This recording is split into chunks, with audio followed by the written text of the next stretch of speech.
And then we will get started. Let me share my screen as well. And Leanne's gonna laugh because it's showing her camera right this second. So it's showing her face. But let me get my presentation going. So can everyone see me and can everyone see the presentation? Okay. So hi, my name is Laura Cameron. I am an account manager with Stitchcraft Marketing. We have a couple of our other team members on as well. We have Flossie Aaron, she's our newest account manager. Leanne Presley, she is our president and CEO. And we've also got Rebecca, who is another account manager, and she is also our Facebook ad specialist. So that is most of our internal agency. We work with lots of subcontractors, but that's us. Welcome to our office hours. We will be covering a topic today for about 15-20 minutes. We usually come with a brief topic prepared, and then we'll open the floor for questions, and you can ask us anything. It doesn't have to be related to the presentation. This is just kind of an open session for you to ask us if you have questions or strategy problems or anything that you'd like some advice on. You're also welcome to chat with each other. So, and we find that everybody learns a lot from each other during these sessions. So today's session is kind of focused on wrapping up 2020 and looking forward to 2021. This presentation is, well, let me see, hold on just a second. Did it advance for everyone? Last time I had a little bit of a problem. Okay. Yes. Great, thank you. This presentation is based on our most recent blog post, which is called 2020, the year that was. Basically, each year at the beginning of the year, we do a trends post and we make a bunch of predictions about what trends we think we're going to see in 2020. And then at the end of the year, we look back and see how we did. Of course, this was kind of a year like no other. So this is the blog post that this presentation is based on. And then you can also go back if you'd like. This was the Trends in Crafting 2020 is a post that we published in February, right before the whole world changed. And most of the trends that we discussed in this post, you can see them here on the slides. Most of the trends that we discussed came out of looking at what was at AFCI's Creativation show in January, which is an industry show, and also out of Vogue Knitting Live, which was held in New York, I believe, right at the end of January. And it was the last big major show, consumer knitting show that's happened before the world changed and things got canceled. So some of the trends we thought we'd focus on 2020 would focus on would be upcycling, sort of reusing, refashioning, eliminating waste. Local sourcing, everybody was shopping local, wanted to get more in touch with who was producing their products and where things were coming from. An emphasis on slow fashion. There has been, over the last several years, an emphasis on moving away from a lot of fast fashion and creating your own slow fashion. That's both in knitting, it's also in sewing. There's just a lot of emphasis on that in a variety of crafts. We talked a little bit about alternative yarn crafts that were making a comeback. 2 years ago when we attended Creativation, there was a ton of macrame. And we've also seen a lot of punch needle and rug hooking and those kinds of things making a comeback. So that's what we mean when we say alternative yarn crafts, a little bit beyond knitting and crocheting. The other thing that we saw as a result of everything that happened in 2019 was an increased focus on diversity and inclusion and raising voices of marginalized groups who are less heard in the industry. And so we figured that would continue in 2020. So what actually happened? Obviously, the first thing is the pandemic. In March, everything changed and none of us were sure what was going to happen as we dealt with quarantining and closures and all kinds of restrictions. The interesting thing is that for the most part, this has resulted in a huge upswing in the crafts industry. I attended a webinar in July put on by Golden Peak Media, there who acquired Interweave Knits and a bunch of the Interweave publications. And they said that web searches for crafts like knitting and crochet were up more than 20% during April, May, and June. And that's 20% over normal because normally in the summer we see a dip in interest in crafts because people are outside and they're on vacation and they're going to camps and they're doing all kinds of things. And of course, there wasn't much of that and everybody was stuck at home this year. So there was definitely an increased interest in crafting. We also saw a huge interest and increase in Pinterest. They have over 442 million active monthly users worldwide as of Q3 2020, which was a growth of 37% year over year. What we're finding is that everybody's home and trying to plan their next projects and look for creative ideas and things they can try. And so everybody's looking for inspiration and craft materials. We saw people shopped local. There was a huge emphasis on supporting your local yarn stores, fabric stores, etc., because everybody wants those to be there when the pandemic is over, and particularly those who had brick and mortar spaces that couldn't be open to the public.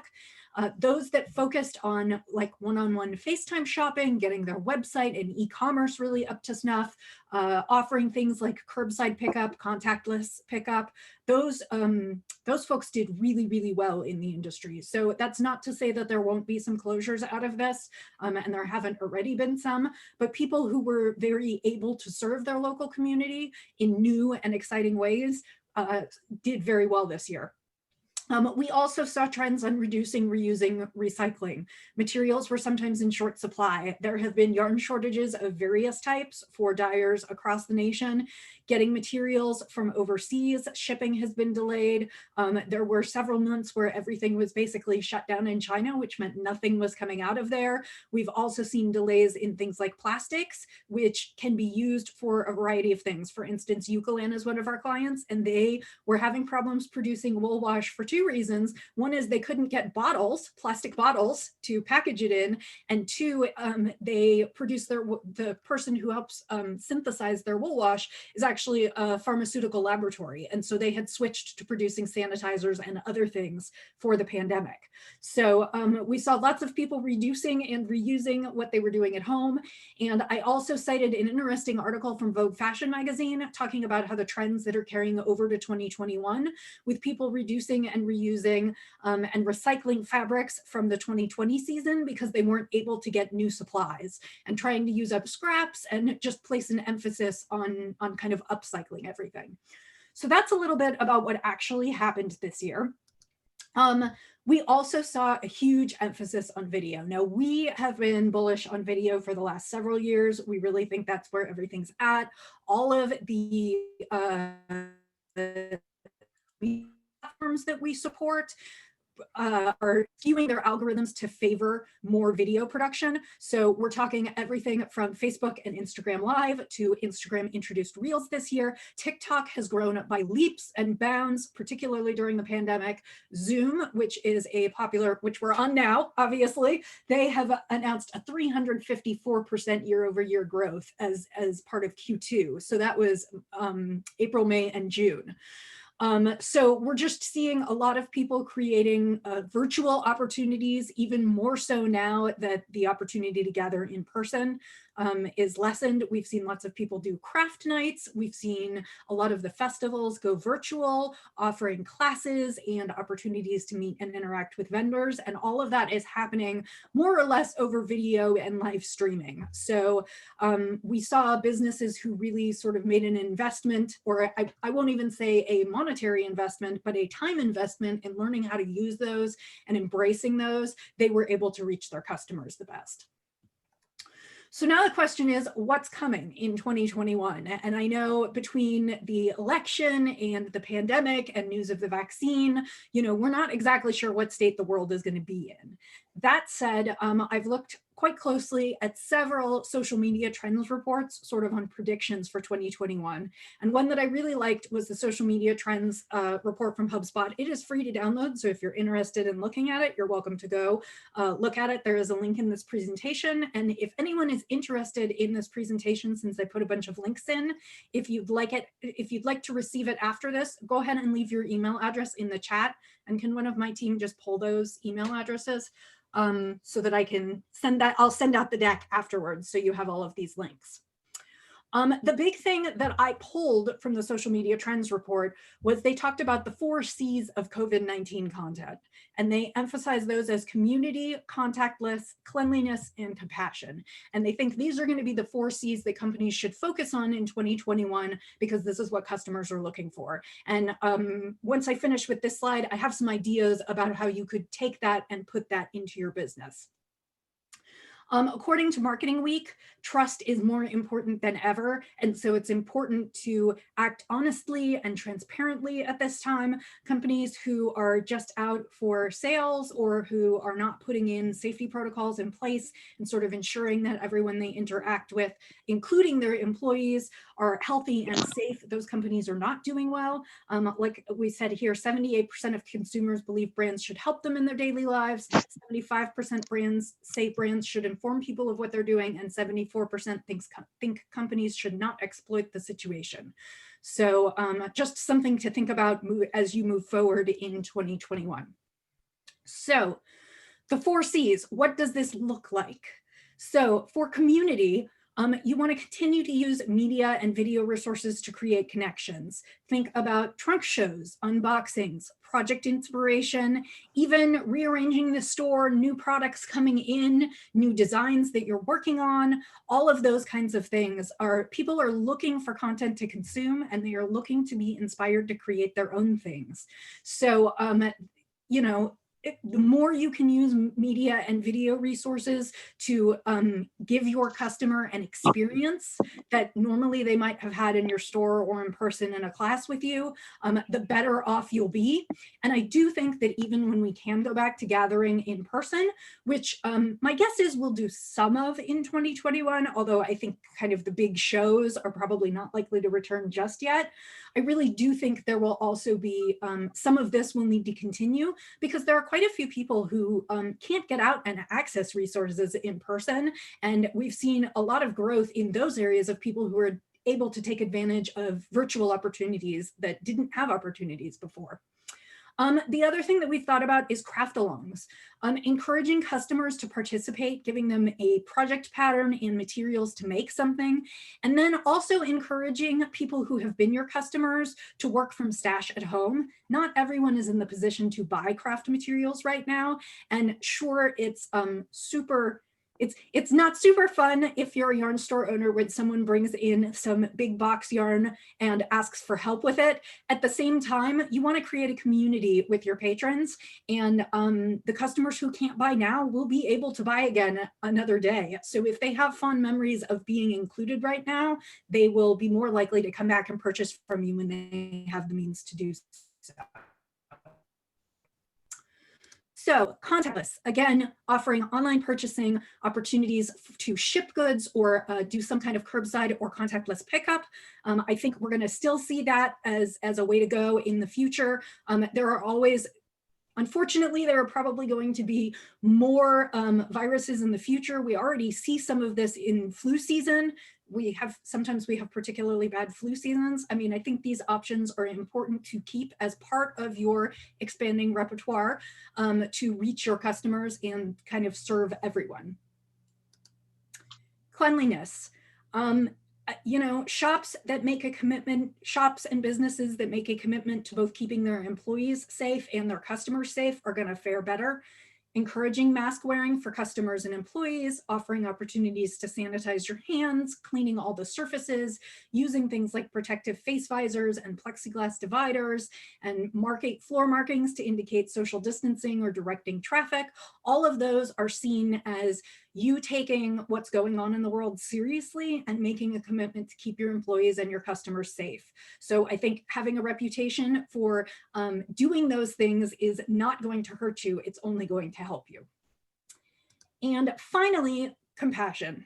I know we talk about this. There are so many people around us who unfortunately are grieving right now, who have lost friends and family, who are worried about getting sick, who have lost jobs, who worry about whether they're going to be able to feed their families or keep their homes. You know, this crisis has touched everyone. And so having a little compassion for your customers and trying to empathize with where they're coming from may help. Also providing clear and transparent communication. You know, say what you're doing to keep everyone safe, and you know, this is not the time to employ gimmicks or marketing strategies. You really want to be as above board as you can, and show that you're a human being and that you understand that your customers are going through a lot right now.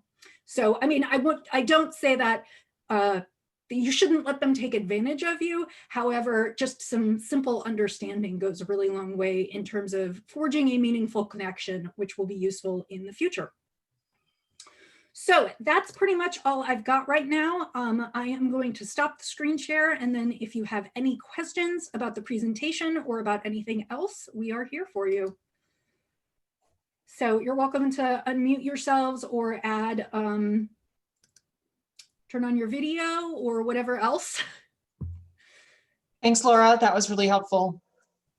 I'm going to ask a question that I think sometimes can benefit everybody listening. I think one of the things that we hear some pushback on with the video, when we're constantly urging people to do video, is just that fear of not having the right tools or editing capabilities. Can you speak just a little bit about how easy it is and give them some examples of how some of our clients have entered into the video space with, you know, just their iPhone? Sure. Well, it is as simple as using your phone. Cell phones have increasingly had video and camera improvements over time, and you really don't need any specialized equipment anymore. Although we do have some, we do have some blog articles that we've written about if you do have money that you want to spend, where some of the tools are that you'd like to use. We also have a downloadable Facebook Live and Instagram Live guide, which will help you think about what you might like to do. I have a client who does she does a weekly Facebook Live every Tuesday at noon. And she didn't used to do these, but basically she opens whatever boxes she gets in that week. She shows off all the products that came in. She talks about anything that's going on that week in terms of knitting events, if they have any classes or meetups, and all of those are virtual. But it's just a way for her to kind of check in with her customers every week. So she has done that. We have also seen people do trunk shows with the use of some other apps and tools. That's another blog article that's referenced here. Maybe I'll include all of these when I send the deck to everyone. There are a number of new apps, things like Comment Sold, and there are a few others that you can use to help manage online sales. For instance, we had a few people do trunk shows and sell yarn through Facebook Live when they had someone special come in and share limited time yarn offerings. And they combined both taking some still photos and showing some of those so you could get a good feel for what the color was, and then also actually selling yarn online in real time. And they, like I said, they used an app called Comment Sold to sort of manage that. Comment Sold will tie into your point of sale service system so that someone who uses the correct syntax on Facebook, it will actually create an invoice for them so that at the end of the session, you can send out the invoices for everything everybody bought. So, you know, there's lots of interesting apps that are being developed right now. The other one that we talked about in one of our new resources was it's a phone queuing app. It's in the developmental stages right now. I don't know whether it's purchasable yet, but it's something that you can, theoretically, it's something that you as a shop could employ, which is your customers could notify you through their phones when they arrive, and they can park their car, they can sit in their car or wait a socially distanced appropriate length away. The discussion was maybe in a park nearby or something, and then you can notify them when it's their turn that they could be able to enter the store or their order was ready for pickup. So it's just, but it runs all through an app on the phones so that everybody knows when it sends a text message when it's time for them to enter the store. So, and then in terms of video, like I said, we have a guide. The thing about video, and particularly in this time frame, is that it doesn't have to be perfect. It actually really does show your human side. But perfect is sort of the enemy of done in this case. While it is nice to produce beautiful videos to share with your customers, really you're just trying to create a connection here. So showing you packaging orders or getting new samples in or opening a box of yarn or you know, holding up a few new patterns or your latest project inspiration, all of that sort of builds a connection between you and your customer and keeps them wanting to come back to you for expertise or products. Does that help? that was a lot. And we have created a lot of blog posts and other office hours during this time. So the other thing I will tell you, and I'll include a link to it in the email since I see a bunch of new faces, all of our past office hours are up on YouTube. So I know that we have one about videoing and that guide that we created. So you'll be able to look there for resources as well. We have a lot of material on our website, and I'll highlight a few of them with specific links. But if you just kind of dig around a little bit, we've got lots of answers for you for these questions. Yes. Do we use these?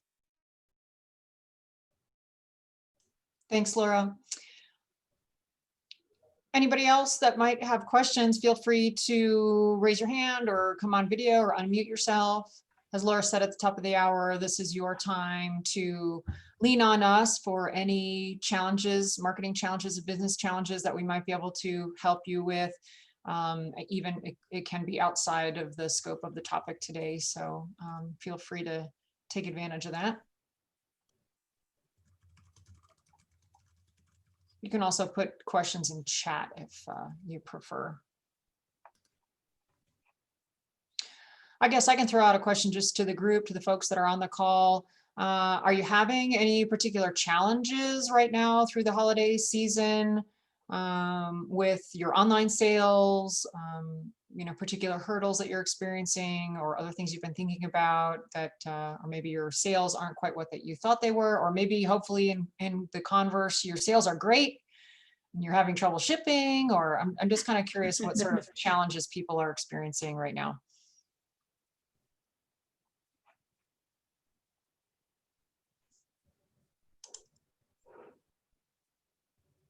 I guess no challenges. I do see one question in the chat from Deb Doyle. What's the name of that app for live selling? The app that I was talking about was Comment Sold. Mm-hmm. I'll put it in the chat. It's Comment Sold. Let me pull that for you.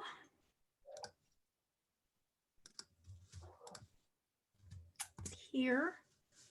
And then if you're looking at the chat, let me pull a few blog links. I will also add them to the email, but I'll add them here now, just in case you want to take a look at them. So the new tools and resources. Oh, Leanne, this question I'm going to let you field. That has a question on any advice on creating online courses. Yes, I only say I'm going to let Leanne field that because she has done it. Hello. Hi, I would say my answer to that is I'd ask you a question first of where are you in the process of creating an online course? Just because we did create an online course last year, it took about 9 months from start to finish. We had a course that consisted of 5 modules and 18 lessons that were ranging from 35 minutes to 45 minutes. And if I were to be completely transparent, I would say it was nearly the death of me. It was way more complicated than I thought it was going to be. I followed Amy Porterfield's guide to selling courses. I downloaded her online course to learn how to sell my online course, and I followed all the steps in terms of layout, outlines, how she sets up the marketing funnels, all of that stuff, which I would highly recommend her course if you are serious about it. But do know what you're getting into before you get started, in that it's a lot more work than most people anticipate. Hopefully that'll answer the question. Yeah, Casey, go ahead. I found the raising hand button I put there. Perfect. So let me lower my hand. So my challenge is I have, I have a business, sort of startup in arts and craft. Over the last 2 years, the business changed, our focus changed as well because the opportunity changed. So in this year, we focus on, are you there? Can you hear me? This year, we focus on our Amazon piece because the traffic is there. So because our business focus I changed from from the yarn to the tools, knitting crochet tools. So the branding sort of is off. All the branding work we done was no longer the focus of the products. So now we are doing different ads on Amazon. The video ads really need to tighten up the messages. So I'm wondering if we're, what kind of service you offer, if we're too small for you, or, just to get an idea. If you have worked with Amazon sellers. Leanne, did you want to take this one, or did she disappear? Looks like she disappeared. Her internet connection sometimes isn't great. We work with a variety of people in a variety of ways. So we can do one-on-one consulting, which may be where the best option is. If you're a small business, typically our rates run around $150 an hour for that. Although if you purchase a block of time in advance, the price per hour drops. So we do that.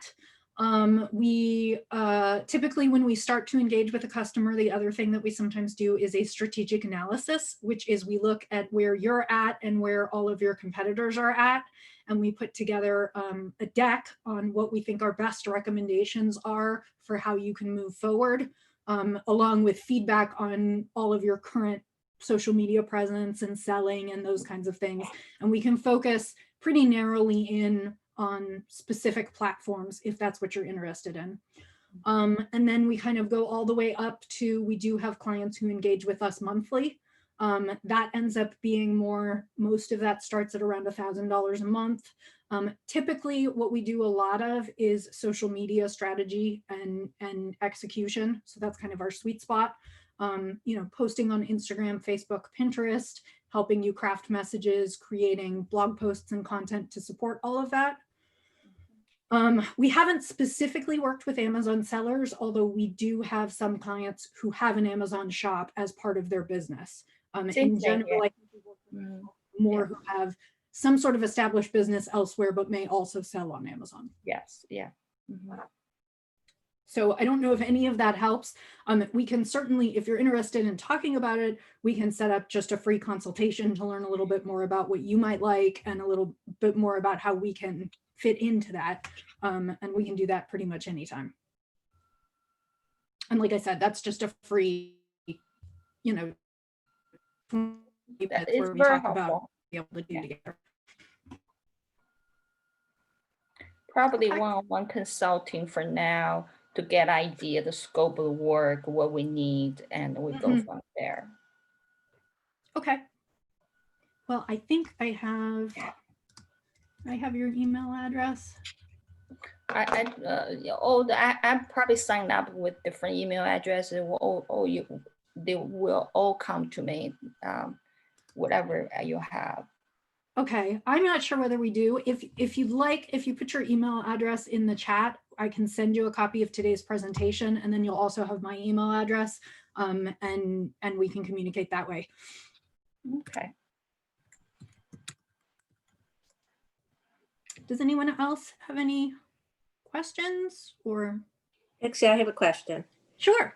I sell indie dyed yarn for weavers, and I've been on a Shopify website, and I'm debating whether Etsy is worth it to go there in addition to the Shopify website, and wanted to know your opinion. I've heard some pros and cons about Etsy, so I haven't really looked into it yet. Well, so there are a lot of pros and cons to Etsy. The thing about Etsy is it's a big captive marketplace. You know, people are searching for things on there, so people may find you who wouldn't necessarily find you through just your website. You know, it's a huge place for commerce, and people just go in and type in all the kinds of search terms that they're looking for, and it returns things to them. Right. Etsy also charges quite a bit, and it's roughly 5% in fees, and you've got listing fees. They also have recently had a huge push towards free shipping. They really, and they encourage you to raise your prices and basically build it into the prices, but to offer the free shipping as sort of the gimmick. And they do take the 5% on that though. So that's sort of the catch there. You know, it's the other issue that we run into with clients, and I don't know whether you'd run into it or not, because I know your inventory is not huge, but it does become an inventory management issue, because if you have an Etsy shop and your own shop, you have to be sure that the inventory is synced between the two, and that you're not selling one item. You know, that if an item sells out on one side, you got to make sure it's out of the shop on the other side, and you got to make sure your inventory is consistent. If you're not doing a huge volume right now, that may not be an issue for you. I mean, the real question is how much of your time you want to spend to set it up. Once it's set up, it's not terribly onerous to keep it going over on Etsy. And you could do some comparison on, you know, and just check and see. If you get more, we do have clients who run two shops, one on Etsy and one on their own site. And of course, because of the pricing structure on Etsy, some people end up having slightly lower prices on their own site. And so once people have found their Etsy site, maybe they'll move over to the site. I don't know if you have any other feedback, Leanne, about having one's own site on Shopify and then potentially adding an Etsy store. I mean, I would say the same issues that you just mentioned are the ones that I hear come up a lot. You know, one strategy that we've seen is folks will set up an Etsy shop just to build their brand and to test drive some products to see if you know, there is demand in the market. And then concurrently or right afterwards, they'll set up their own Shopify account. And if they do have a viable product and they can build a brand and an audience and a following, then they start to drive traffic over that way. So that you're kind of doing both at the same time. Like Laura said, really one of the bigger drawbacks is the fees, but you know, remember, you are kind of paying for those eyeballs. So, you know, there is the argument of go where the people are instead of spending all your time and energy trying to create your own engagement and your own audience over to your own website when they're already over on Etsy. So you can kind of think of the fee as, you know, that's part of what you're paying for. Okay, thank you. Yeah. So I think it's a good way to build your brand up Mhm. and then go back over to your own site after that. Mm-hmm. Well, I was going to say my own anecdote is I have a tiny shop on Etsy where I sell my hand spun, and because it's hand spun, I don't produce it. It's quite labor intensive, quite like what you're dyeing. And so I don't produce it that often. And every year, excuse me, I look at the fees that I pay on Etsy and the sales that I have, and then I look at like what it would cost me to host my own site. And I make the decision, okay, is it worth it for me to invest in hosting my own site? And so far it has not been. There will be a point at which it does, I hope, but you know, it's always going to be a cost benefit analysis. Yeah. Okay. All right. Thank you.